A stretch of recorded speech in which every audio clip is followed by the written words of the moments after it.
Bonjour à toutes et à tous, bienvenue sur Misscom. Est-ce que vous aussi vous vous demandez un petit peu ce que c'est que le storytelling et puis où est-ce qu'on en est aujourd'hui en 2022, début 2023, où on a tellement de stimuli marketing et d'injonctions vis-à-vis de votre communication qu'il était essentiel pour moi de revenir sur le sujet. Mais d'abord, salut à tous, je suis Claire Négrier, aka Misscom, et toutes les semaines, on se retrouve pour une thématique spécifique, donc n'hésitez pas à vous abonner et à cliquer sur la petite sonnette pour recevoir les notifications des nouvelles vidéos. Cette semaine donc, on parle un petit peu d'éthique et de rédactionnel, ou en tout cas de contenu vis-à-vis de votre entreprise. Tout est parti de l'idée d'Aurore, qui est une de mes fans, qui disait « mais j'en ai marre du marketing de pitié, où on essaye juste de faire pleurer dans les chaumières ». Du coup, on a attaqué la thématique du jour, enfin de cette semaine, sur ce sujet-là. Je vous invite à retrouver, si vous ne l'avez pas encore vu, la vidéo en lien dans la description de celle du jour. Et aujourd'hui, justement, puisqu'il ne faut pas faire pleurer dans les chaumières, ça ne marche pas, c'est pas éthique et c'est pas utile ni pérenne, qu'est-ce qu'il faut faire? Et justement, on voit aujourd'hui, du coup, qu'est-ce qu'un bon storytelling? Partant aussi du principe qu'il y a beaucoup d'entrepreneurs qui disent, mais face justement à ceux qui font pleurer dans les chaumières, moi, j'ai pas d'histoire inspirante. On revient sur le sujet. L'histoire inspirante, finalement, c'est votre histoire à vous et pourquoi vous en êtes là. C'est ce que vous allez pouvoir partager. Et c'est plutôt l'art, le storytelling, c'est l'art de raconter des histoires. C'est la traduction pure et dure du terme. C'est de raconter des histoires. Et en l'occurrence, de raconter votre histoire. Et de partager vos passions, vos compétences, ce qui vous fait kiffer, ce qui vous fait vibrer. On est là déjà dans une nouvelle stratégie de copywriting et donc de storytelling qui va effectivement créer du lien. Le but d'ailleurs du storytelling, c'est de pouvoir entrer en lien avec son audience. Alors aujourd'hui, on est de plus en plus dans un monde anonyme, c'est-à-dire que sur les réseaux sociaux, il y a peu de monde qui échange, on est là pour être là, il y en a qui publient pour publier, il y en a qui voient sans réagir, pour beaucoup aujourd'hui. On a très peu d'interactions sur le web, comme il n'y a plus beaucoup d'interactions humaines de manière générale, merci à la pandémie qui nous est tombée sur le coin du nez. Ça fait partie vraiment des choses qu'il faut prendre en ligne de compte. Et travailler ce lien humain est, à mon sens, le plus gros objectif de n'importe quelle entreprise de demain. Demain tout court d'ailleurs, pas de demain, mais c'est l'objectif de demain pour tout le monde. L'idée vraiment, avec cette notion de storytelling, c'est de créer du lien avec les gens. En parlant bien évidemment d'eux, bien souvent. Parce que, ok, vous allez pouvoir partager votre histoire, partager ce que vous avez fait, comment vous avez fait, pourquoi vous l'avez fait. Mais une fois qu'on a fait le tour, finalement, c'est surtout des gens dont vous allez parler. Parce qu'ils se sont bien évidemment reconnus dans ce que vous avez pu partager et vécu. Là, on est dans le storytelling qui va être effectivement intelligent. Vous le savez, moi je dénonce les pratiques des marketeurs, les mauvaises pratiques marketing que je trouve pas éthiques, et chercher à copywriter, donc dans le sens créer du discours publicitaire de partout, mais vous n'êtes pas en prime time sur TF1 ou sur n'importe quelle chaîne de grande écoute. Là, effectivement, le copywriting d'un point de vue publicitaire va être essentiel. Mais la plupart de votre communication n'est pas de la publicité. Donc à partir de là, vous serez plutôt dans le storytelling qui va partager ce que vous faites, comment vous le faites, et surtout vos compétences. Comme je le fais tous les jours depuis bientôt, on attaque la 6e année en janvier, sur Misscom. On se retrouve quasi quotidiennement pour des vidéos sur une thématique hebdomadaire qu'on traite de bout en bout tout au long de la semaine. C'est du storytelling quelque part. Je vous raconte mes compétences, je vous raconte ce qui me passionne, je vous éduque aussi, parce que le storytelling, il n'est pas uniquement sur le fait de raconter, le but c'est de connecter, l'objectif c'est de créer du lien, l'objectif c'est d'engager. L'engagement n'est pas forcément commercial d'ailleurs, il faut le rappeler, je vous le rappelle, la communication c'est pas du commercial, même si ça doit avoir un impact sur le développement de la société et de l'entreprise, il n'empêche que ce n'est pas du commercial. Donc à partir de là, votre storytelling, il doit être, et moi je le résumerai ainsi, dans ce qui vous fait vibrer.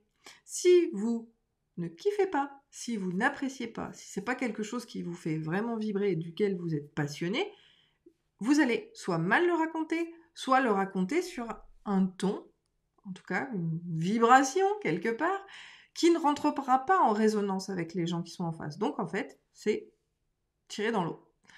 Là encore, le bon storytelling, c'est celui qui va, vous ressembler. Parce qu'on l'a déjà vu, pour ceux qui doivent faire éventuellement déléguer ces tâches-là, c'est uniquement quand la marque et l'entreprise a son identité propre et n'est plus attachée à son créateur. Donc pour tous ceux qui êtes indépendants, vous êtes la mascotte de votre entreprise. Donc tout ce qui va être copywriting, réseaux sociaux, je vous le rappelle, on ne le délègue pas tant que votre marque elle n'est pas indépendante de vous. À partir de là, votre storytelling, c'est votre histoire, c'est vous-même, c'est la façon dont vous vous présentez, c'est la façon dont vous gérez les choses, c'est la façon avec laquelle vous allez rentrer en connexion avec les gens. Et finalement, le storytelling, vous en faites tous les jours, puisque tous les jours, vous partagez sur les réseaux sociaux, tous les jours, vous connectez peut-être avec des gens, tous les jours, vous répondez à des gens. Et puis, on l'a déjà vu la semaine dernière, il y a des choses qui se disent, il y a des choses qui se disent pas, il y a des choses qui vont se dire peut-être sur un rapport client-prestataire, ou en tout cas dans son univers de clientèle. Ça peut aussi se dire sur des groupes privés où les gens sont rentrés déjà un peu plus dans votre intimité. Il y a des choses qui se disent absolument pas quand on est en public, puisque je vous le rappelle encore une fois, les réseaux sociaux, ce sont vos relations publiques aujourd'hui, et il ne faut surtout pas les traiter autrement que comme telles. Mais ça fait partie aussi de cette notion de storytelling. Donc tout ce que vous avez envie de faire, faites-le. Parce que déjà, sinon, ça reste ancré dans la tête et on ne pense qu'à ça jusqu'à ce qu'on l'ait fait. Et ce que vous n'aurez pas fait, ça vous poursuivra jusqu'à votre mort. Bon, ça c'est plutôt d'un point de vue personnel, mais ça rentre aussi dans l'entreprise. Il n'empêche que votre storytelling, c'est vous, c'est votre histoire, c'est ce que vous avez à raconter sur ce que vous maîtrisez, ce que vous connaissez, sur votre domaine de compétences.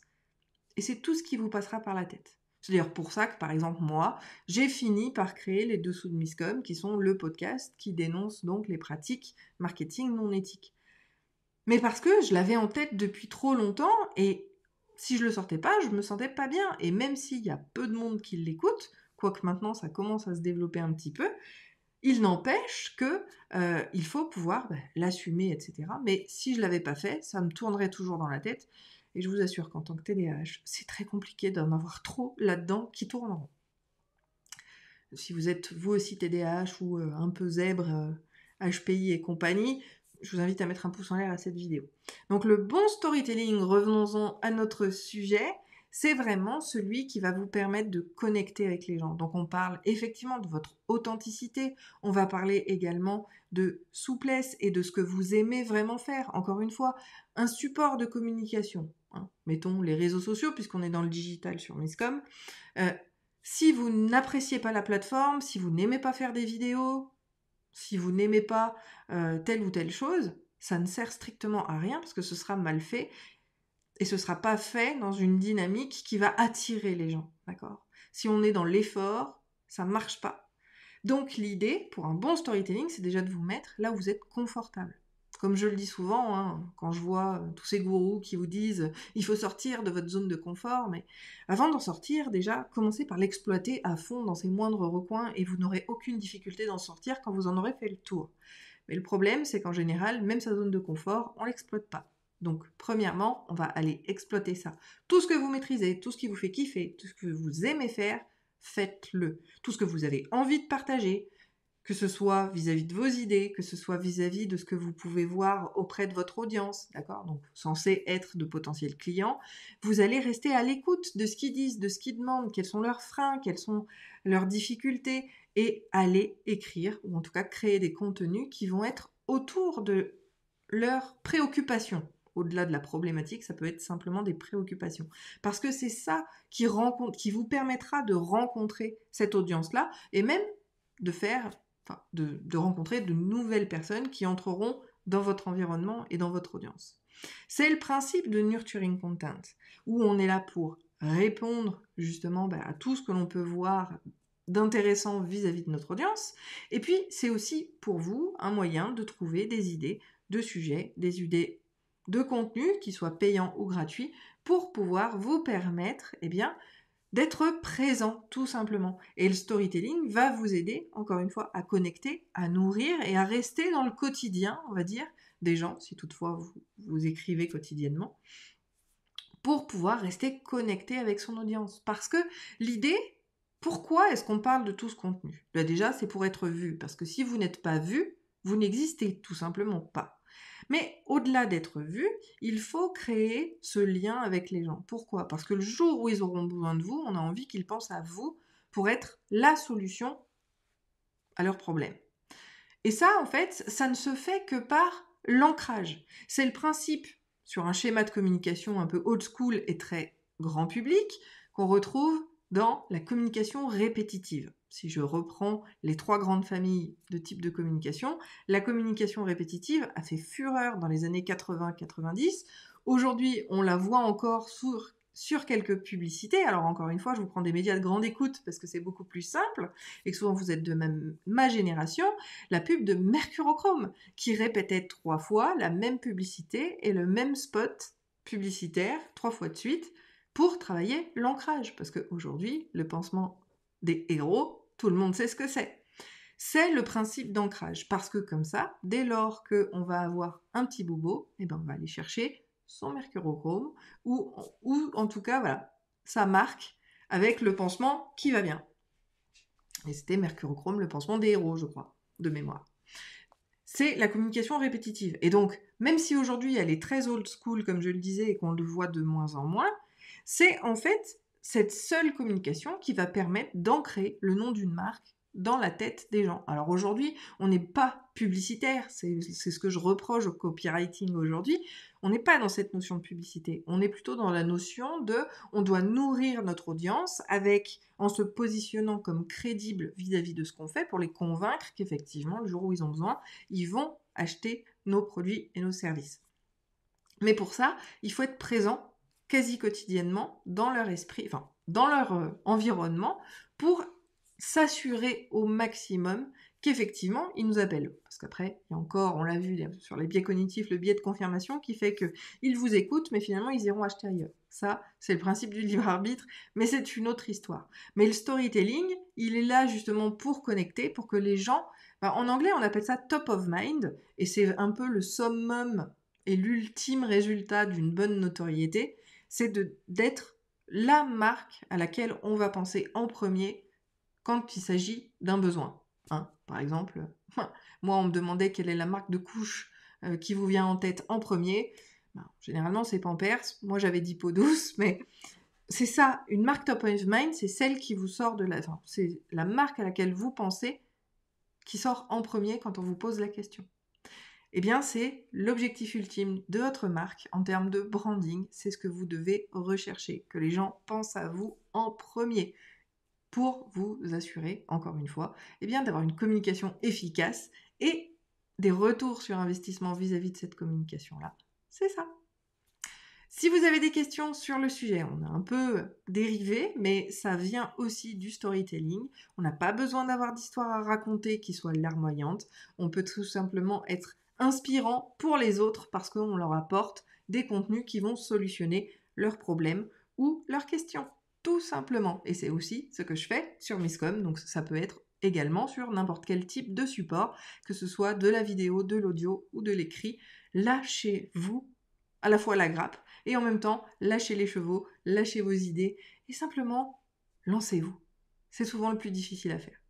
Je vous souhaite une très bonne journée. Je vous invite à mettre toutes vos questions ou même vos retours d'expérience sur le sujet. Qu'est-ce que vous pensez du storytelling ? Est-ce que vous y arrivez ? C'est ce qu'on voit en commentaire de la vidéo. Et on se retrouve jeudi pour la suite. Et si jamais vous êtes en décalage, vous aurez la suite également dans la description. Je vous souhaite une très bonne journée, un très bon appétit. Bye.